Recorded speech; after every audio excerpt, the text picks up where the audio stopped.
preferido para esta presentación hablar de conceptos que me parecen relevantes a la hora de la toma de decisión respecto a qué antimicrobiano usar en el paciente séptico. Lo primero que podríamos establecer cuáles son los objetivos de una terapia antimicrobiana empírica en la sepsis. Y lo que yo quiero que entiendan después de esta presentación, por qué la terapia antimicrobiana tiene que ser precoz, sobre todo en pacientes con sepsis grave y shock séptico. La importancia de la potencia para cortar periodos de gravedad y un poco diferenciar qué es potencia y qué es efecto, porque son fenómenos que tenemos que efectivamente analizar a la hora de elegir una terapia empírica. Por supuesto, no quedarnos solo en estos conceptos, sino que también el manejo un poquito más fino de lo que es penetrabilidad tisular y la concentración de un antimicrobiano en el foco, que probablemente van a ver más con los químicos farmacéuticos, pero en esta presentación recordaremos algunos aspectos relevantes de PKPD. Y por supuesto, una pregunta clásica en el paciente séptico es si es que la terapia antibiótica combinada tiene algún rol o no.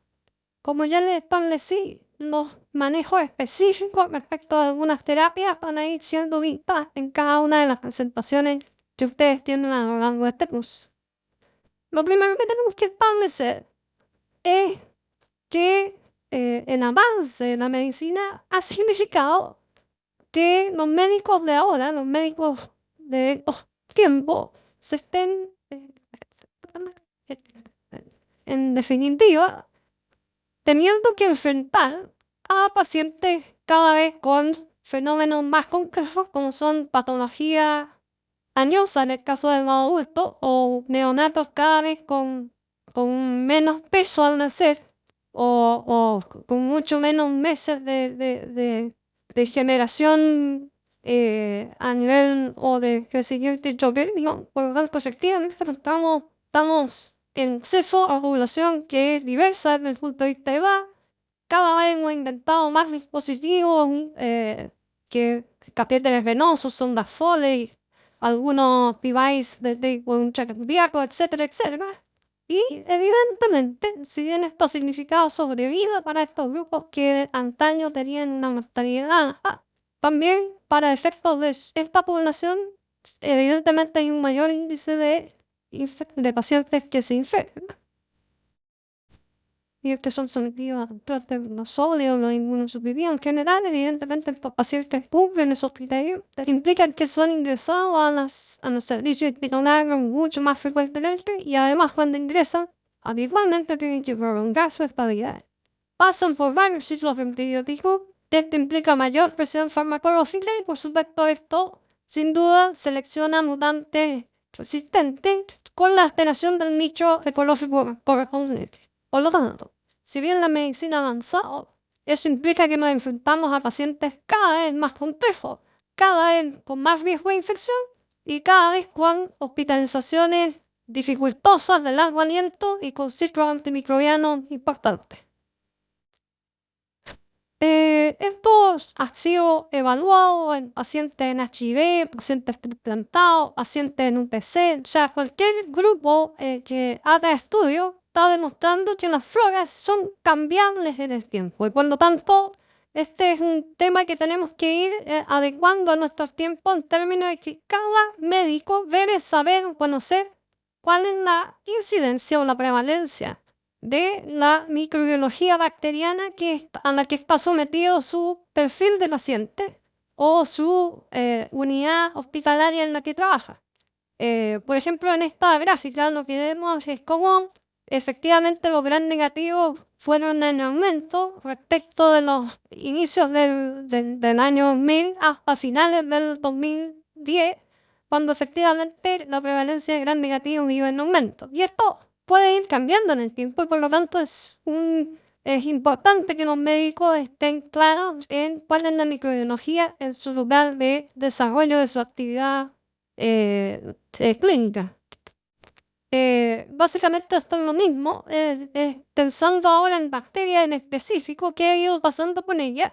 Y lo que podemos ver en el decenio pasado, o ya bastante más pasado que en la última década, es que las resistencias han ido aumentando. En este caso, Pseudomonas de apiperacillina tazobactana, las quinolonas, las ceftazidima, los carbapenémicos, vemos cómo cada vez el médico moderno se enfrenta a una mayor resistencia. Entonces tenemos cambios globales en la microbiología a la cual nuestros pacientes a nivel hospitalario se enfrentan, pero también esta misma bacteria ha ido adquiriendo resistencia, lo que hace más complejo la resolución de su problemática.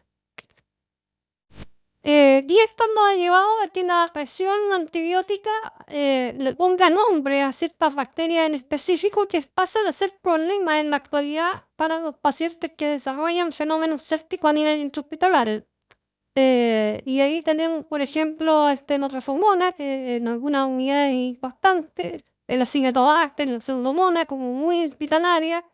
Ya de las beta-lactamasa de espectro expandido, prácticamente un 20% de las infecciones urinarias a nivel ambulatorio vienen por este paciente, así que referir que las beta-lactamasas de espectro extendido solo es de pacientes hospitalizados ya no es real desde el punto de vista de la microbiología moderna en nuestro país. Las enterobacterias portadoras de carbapenimasa resistentes a carbapenem que existían básicamente a expensas del mecanismo de orina, pero poco de carbapenimasa. Ahora con la epidemia del COVID hemos visto cómo efectivamente empiezan a predominar la producción de carbapenimasa y por lo tanto este es un cambio que viene ocurriendo para algunos centros estos últimos 2 años de epidemia y probablemente los menos antes de la epidemia COVID, pero con la epidemia COVID evidentemente este problema ha pasado a ser generalizado. Por lo tanto, un poco vamos a resumir, el problema es más complejo porque tenemos microbiología con mayor resistencia y con cambios que se van produciendo. Aquí el COVID es un gran generador de cambios en el nicho fonófico que por lo tanto los médicos actuales deben considerar para efectos de decidir cuándo va a ser la terapia empírica más correcta. Esto ya probablemente lo han escuchado muchas veces, pero aquí es como para mostrarle algunos de los numerosos estudios que demuestran que si yo retardo el inicio de terapia antibiótica en pacientes con sepsis grave, en shock séptico, la mortalidad aumenta. Por lo tanto, mientras les basta la terapia antibiótica, la mortalidad en los pacientes disminuye y eso llevado desde el año 91 con el primer Task Force en sepsis a establecer que los pacientes que tienen estos cuadros tienen que ser cultivados precozmente y inmediatamente post cultivo iniciar antibióticos si es que es posible. Pero lo que sí se tiene que hacer en forma definitiva es que los pacientes tienen que efectivamente recibir antibióticos lo más precoz posible, porque como ven ustedes en la gráfica, si eso no ocurre, nuestro paciente tiene un ALCAN negativo establecido en muerte que puede ser muy significativo. Sobre todo para los pacientes que están en shock séptico o como lo dice en esta definición antigua de sepsis grave, que ya tienen alguna disfunción de órgano o de sistema, lo que significa que los pacientes, este tipo de pacientes deben recibir antibióticos lo más precoz posible, porque si no la muerte es mayor. Y de hecho, aquí en una gráfica un poco más asequible para nosotros, básicamente aquí dice que si nula el antibiótico, el radio de muerte es bastante menor. O sea, otro trabajo más que viene en esta línea de que si retrasamos la terapia antibiótica en el paciente séptico grave y en shock séptico, esto no es válido para infecciones menores o en sala. O sea, después para pacientes complejos, inmunosuprimidos, están en UPC, en esta entidad de sepsis grave o de shock séptico, es en ello donde se ve este beneficio y donde evidentemente uno tiene que estar con premura en el tratamiento porque impacta la mortalidad. Hemos hablado de qué es sepsis y bueno, sepsis es un síndrome clínico caracterizado por anormalidades fisiológicas, biológicas, bioquímicas y lo más importante que es una respuesta desregulada en hueste de la infección. Como toda la vida hay estadísticas que dicen que esto fue en aumento desde que se definió el sepsis, secundaria, shock séptico, que hicieron que se cambiaran un poco las definiciones modernas, pero que muchos grupos no han aceptado este cambio. Independiente de lo cual, dependiendo de la definición, hay trabajos que dicen que este es un problema que va en aumento y otros que han estado estacionarios, incluso en la baja. Pero lo que sí es obvio es que es una patología que se asocia a una mortalidad elevada. Y entendiendo que aquí hay un fenómeno entre la bacteria y la respuesta desregulada, que es evidente que en el manejo de la sepsis, en el manejo antibiótico, en todo lo que estamos hablando en esta reunión, supone que también hay otros considerando que hay que evaluar el manejo del distrés, de las ovulaciones intravasculares de serenidad, el defecto del órgano anestesiológico, que por lo tanto escapan al manejo que estamos revisando aquí, que es solo un aspecto en el manejo de la sepsis.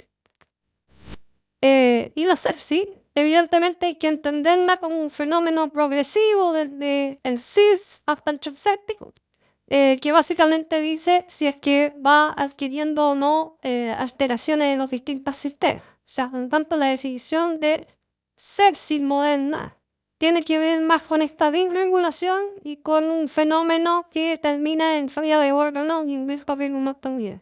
Es en ese grupo, primero los primeros grupos tratan de detectarnos para que no progrese, y lo segundo es, en ese grupo, actuar en este aspecto de microbiología y de terapia antibiótica lo más posible para intentar detener estos daños y el avance al shock séptico. O si el que no tiene, la más bien precoz de antibióticos porque podría impactar la mortalidad de estos grupos.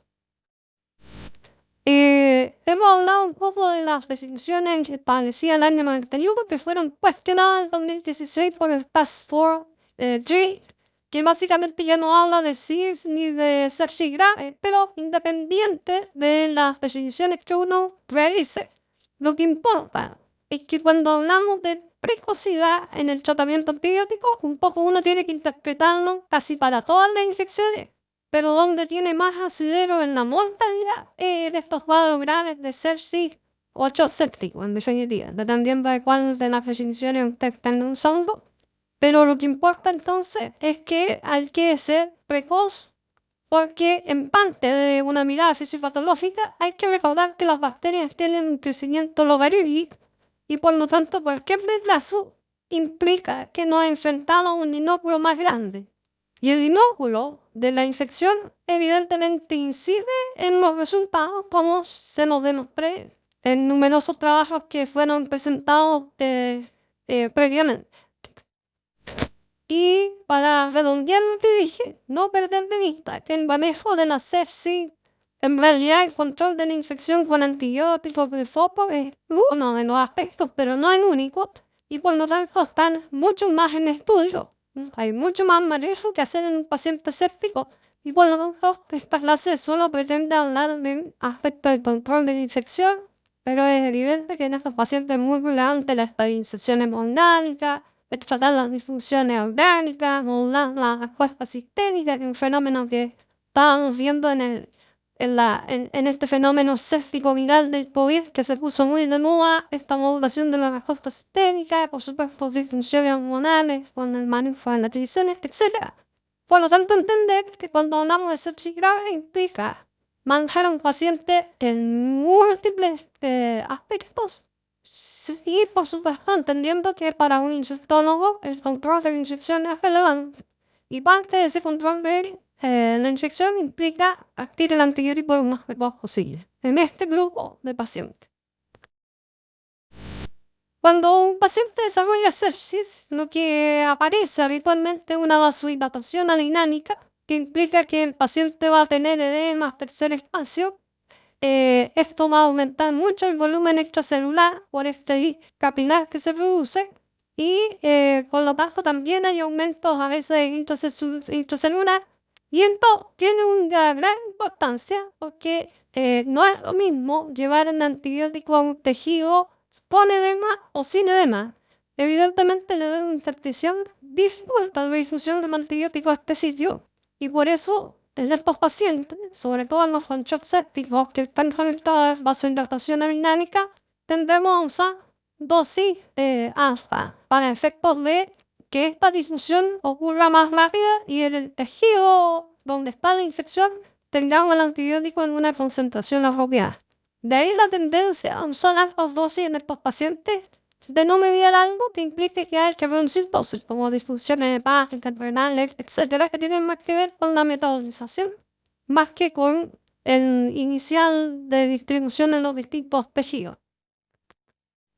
Y por eso es importante conocer que los antibióticos no son lo mismo, que son diferentes estructuras desde el punto de vista de la molécula. Y en una primera mirada, uno debería entender que los antibióticos pueden ser hidrofílicos y eso les genera ciertas diferencias. Como por ejemplo, las beta-lactámicos, que habitualmente son hidrofílicos, son de bajo volumen de distribución, predomina en ellos el aclaramiento renal y tiene una baja penetración intercelular, a diferencia de los lipofílicos, que tienen un alto volumen de distribución, se aclaran por el hígado y tienen alta penetración intracelular. Y por eso, en las bacterias que son intracelulares, habitualmente conocidas como atípicos, uno usa antibióticos que tienen una alta penetrancia intracelular, quinolonas, tetraciclinas, macrónidos, etc. Y eso uno lo entiende como un hemofílico, y lo que está pretendiendo es que el antibiótico tenga una alta concentración intracelular para poder acceder al sitio. Pero los antibióticos que más usamos habitualmente son hidrofílicos, y implican que si el volumen de distribución aumenta, evidentemente la llegada a los tejidos con la infección es bastante menor, por lo tanto hay que tener estos pensamientos respecto de qué es justo realizar en este tipo de pacientes. Los aminoglucósidos, los beta-lactámicos, los glifopéptidos, un poco para referir lo anterior, cuando aumenta el BEC, hay hiperhidratación, ascitis, edemas, hipoalbuminemia, y eso implica que el antibiótico se diluye en este grupo de antibióticos que mencioné, pero no ocurre lo mismo con quinolonas, macrónidos, oxazolidionas, y gliciclinas o notigeciclinas, que no se afectan mucho por este fenómeno. Por lo tanto, incluso en los ajustes que se en el paciente importa mucho el antibiótico que estemos utilizando.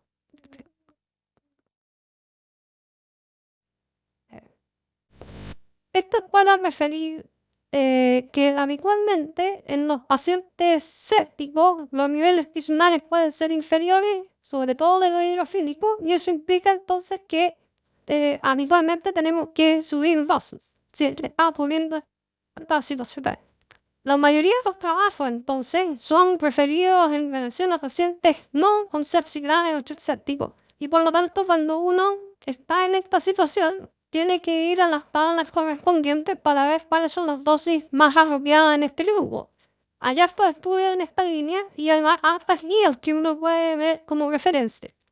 Vuelvo a insistir, esto es para pacientes con sepsis grave, shock séptico, y no es aplicable necesariamente a todas las infecciones. Probablemente la mayoría de las infecciones que se dan a nivel de MU, algunas de intermedio más leve, no requieren todos estos pensamientos, pero en este grupo de pacientes sí es relevante.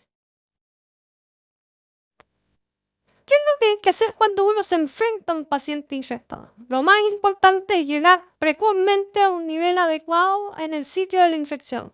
Y eso se logra habitualmente con un bodo, no con una infusión continua, y por lo tanto lo que se patrocina es que la primera dosis de cualquier antibiótico sea dada en dosis completa o incluso en una dosis de carga, como viene ocurriendo con muchos antibacterianos o antifúngicos modernos que parten con una dosis de carga, y un poco en esta gráfica lo que se quiere demostrar es que la dosis de carga permite llegar a niveles adecuados al sitio de infección más precozmente que si uno hace infusiones continuas en la primera dosis. Por lo tanto, la primera dosis tiene que ser de carga y después vienen las dosis de mantenimiento donde uno podrá evaluar según PKPD, lo vamos a ver más adelante, si es que vale la pena hacer infusiones continuas o prolongadas respecto de seguir con bodo. Pero el concepto, sí que aquí hay doctores que hacen servicio de urgencia, por ejemplo. El concepto es que en esos grupos probablemente el bolo de antibióticos tiene más indicación que pensamiento respecto de si hacer infusiones continuas o prolongadas. Y aquí un poco como referencia para que tengan una tabla, aquí hay recomendaciones posológicas frente a microorganismos multiresistentes en dosis estándar y en dosis recomendada para hacerse severa shock. Por supuesto hay varias de estas, esta no es la única que uno puede utilizar, pero este es una modo de referencia común y el nivel de evidencia que tienen algunas de estos fenómenos para efectos de decidir la dosis con la que ustedes van a tratar la shock séptica o la sepsis, sobre todo si usan antibióticos de carácter hidrofílico. En los lipofílicos probablemente esto tiene menos relevancia. Hemos hablado entonces de lo importante que es intentar que la dosis que llega al sitio de la infección sea la adecuada. Y hemos visto que entonces los antibióticos tienen distinta penetrancia celular, distinta penetrancia intercelular. Y hemos podido ver entonces que los antibióticos pueden ser considerados como hidrofílicos o limpofílicos, y que los hidrofílicos, que son los más usados, habitualmente son los que requieren más ajuste porque los pacientes sépticos, por esta vasodilatación, tienden a tener hipoalbuminemia, tienden a tener un volumen de distribución muy elevado y por lo tanto impactar en el sitio de acción la concentración que logra el antídoto. Una cosa es que tenemos que pensar en esto, pero también tenemos que pensar en la potencia. Y la potencia es la cantidad de microorganismos que se eliminan por unidad de tiempo. O sea, si uno ve una curva de mortalidad bacteriana, que es lo que están viendo ustedes en esta gráfica, van a poder entender que un antibiótico potente es aquel que logra que los logaritmos bacterianos bajen más allá de 3 logaritmos en 12 horas, y son menos potentes los que logran una disminución de bacterias menor que estos 3 logaritmos. Por supuesto, en clínica no usamos esto de los 3 o de los más 3, pero básicamente se acerca al concepto de que los de menos de 3 logaritmos suelen ser bacteriostáticos y en cambio los más potentes suelen ser bactericidas. Y cuando uno está hablando de eso, está hablando de potencia, que es un concepto diferente de lo que es en espectro, que lo vamos a ver en las diapositivas siguientes. Entonces, se podría decir que bactericida que produce más de 3 logaritmos de unidades formadoras colonia en este periodo, y en cambio bacteriostático que produce menos de 3 logaritmos. O sea, aquí tienen otra definición de lo que es bactericida, bacteriostático, pero que básicamente importa que ustedes sepan que algunos son más bien bactericidas y otros están en el área de bacteriostático. Y probablemente todos recuerdan del pregrado que lo ideal en los pacientes más graves es usar productos que lleguen al sitio, sin lugar a dudas. Si no llegan no tiene ningún sentido el uso de antibióticos, pero en la medida de lo posible privilegiar aquellas que son bactericidas. Si uno ve de nuevo estas curvas de mortalidad bacteriana y no hace nada, lo que pasa con las bacterias es que aumentan su cantidad de logaritmos. Y si es que uno empieza a dar antibióticos, evidentemente la curva de mortalidad se aplana. Y cuanto más rápido mueren las bacterias, más bactericida es el producto. Y aquí ustedes ven cómo las macrólidos, las tetraciclinas suelen ser de aspecto, pero en general son bacterias tópicos versus aminoglicósidos que tienden a ser mucho más bactericidas y generar esta mortalidad por menos a mayor dosis, más potencia. Y en cambio los que son más bacteriostáticos tienden a ser de potencia, ser más o menos similar. ¿Qué quiere decir esto? Que en los pacientes, en los antibióticos menos potentes, uno no tiene que hacer tanto esfuerzo en subir la dosis, pero en los más potentes sí podría ser útil esto de subir la dosis, como lo hacemos clásicamente hace varios años por los aminolipósidos, que de sus administraciones típicas de cada 8 en el caso de gemparicina o cada 12 en el caso de anicacina, hemos pasado a la monodosis una vez al día en dosis mucho más altas, que me un poco apelando a esta potencia de ese tipo de antibióticos. Potencia no es lo mismo que espectro. Y por lo tanto uno tiene que, cuando considera una terapia empírica, tiene que considerar los aspectos que ya hemos comentado, pero muy relevante también entender cuál es el espectro. Y muchas veces ocurre que usamos antibióticos potentes pero le agregamos en ocasiones algún otro antibiótico para aumentar el espectro y que no quedarnos sin algún antibiótico que pudiese estar jugando un rol o escapando de este primer antibiótico elegido. Estas conductas han sido evaluadas, no fuertemente, pero vamos a ver que hay alguna evidencia respecto a esto de combinar terapia.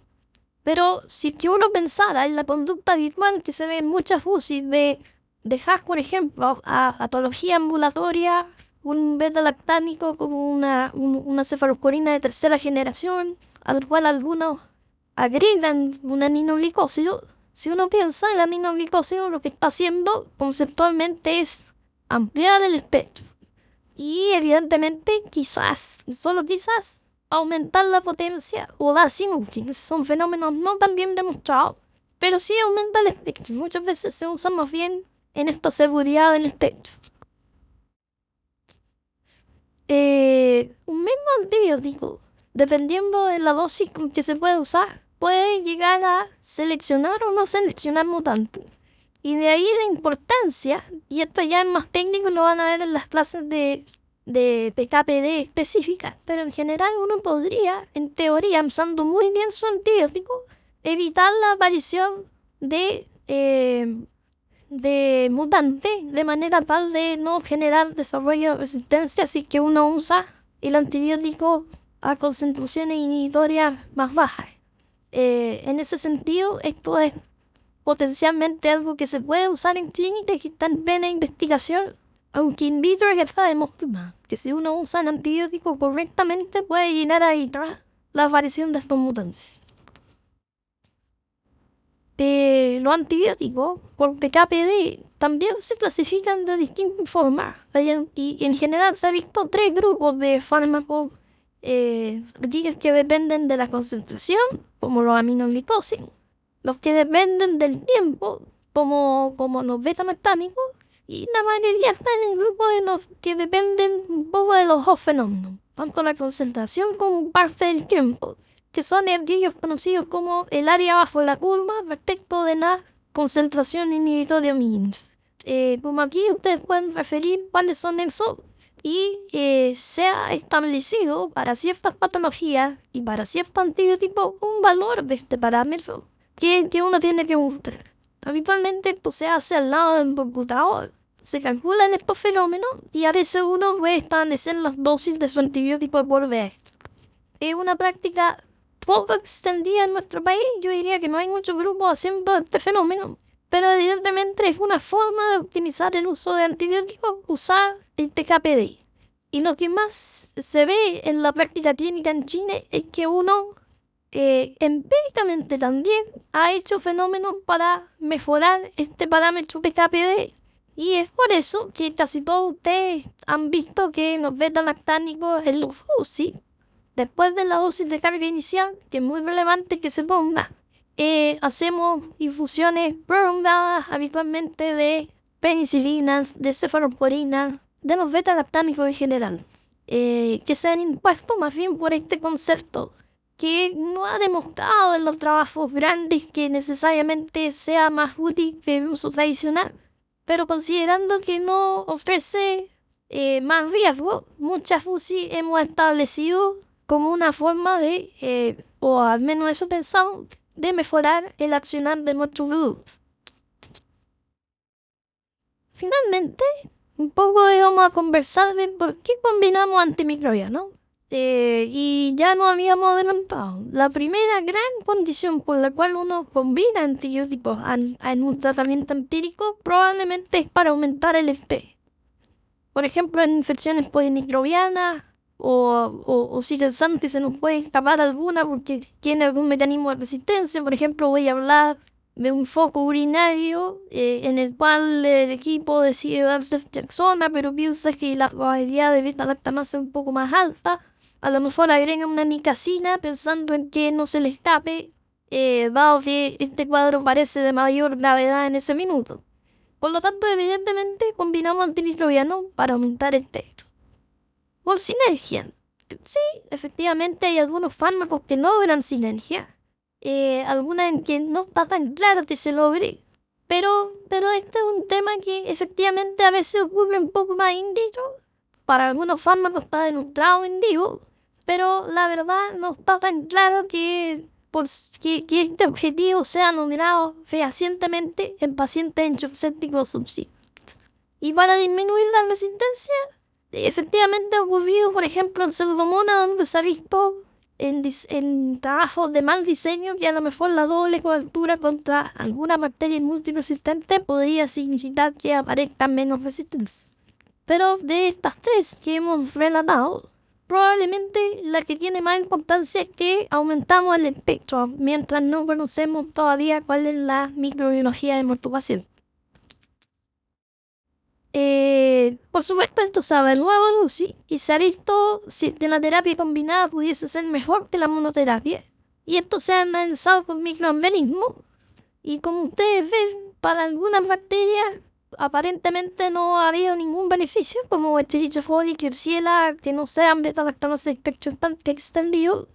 Y quizás en algunas, más bien por este aumento de espectro y por lo menos ser tocados al inicio con algún antibiótico, evidentemente hay algunos estudios que muestran que efectivamente la terapia combinada podría tener alguna tan favorable.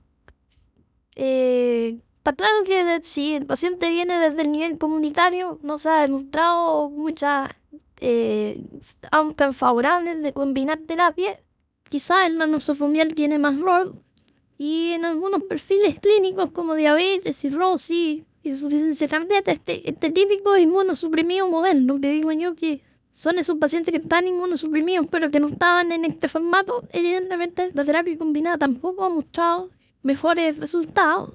Y sí, tal vez se han visto algunos mejores resultados en neutropenia, shock, cáncer, pero evidentemente entonces la terapia combinada no es algo que debemos formalizar. Quizás tiene un asidero en este paciente séptico en shock, el cual probablemente aumentar el espectro muy importante al inicio. Quizás dan algo más de potencia, ese es un quizás, no es una aseveración firme, pero probablemente tendría asidero quizás para los primeros días, no necesariamente toda la terapia, a mi gusto personal. Entonces, recomendaciones sobre monoterapia y terapia combinada. Tan solo empírica en sepsis grave en shock séptico. Esto no es para pacientes hospitalizados en sala. Y esto es hasta el conocimiento de la susceptibilidad o de la sensibilidad. Aparentemente en este escenario podrían disminuir la mortalidad en algunos pocos trabajos de mal diseño, pero que se han ido imponiendo y por eso ustedes van a ver que en muchas UCI se utiliza.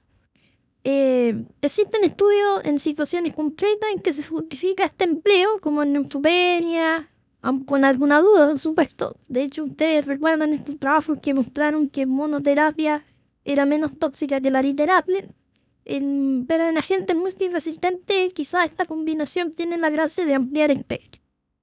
Sí, ya hay esta evidencia, independiente de lo que tu centro haga, de lo que ustedes hagan como tal, es que si tienen el agente y demuestran que con una droga tienen buena susceptibilidad, pueden bajar a descanar el esquema y los resultados son iguales o incluso mejores en algunos a la facultad. Por lo tanto, desescanar es algo que debiera ser una práctica rutinaria en unidades de pacientes críticos. Como les decía, no hay evidencia al tener terapia combinada el esquema completo, por lo tanto uno puede desescanar si que con una droga logra dar cobertura a la gente. Y por supuesto, más que estar pensando en estos fenómenos de doble terapia, lo que uno debería estar, una vez que ya sabe cuál es la gente, debería tener claro que los parámetros de efectividad posológica son los más relevantes. Cuándo usar dosis alta, cuándo usar monodosis para obtener el mejor beneficio del fármaco, cuándo hacer la infusión continua o la infusión prolongada. Esos son fenómenos que probablemente sí tienen algo que decir en este tipo de pacientes.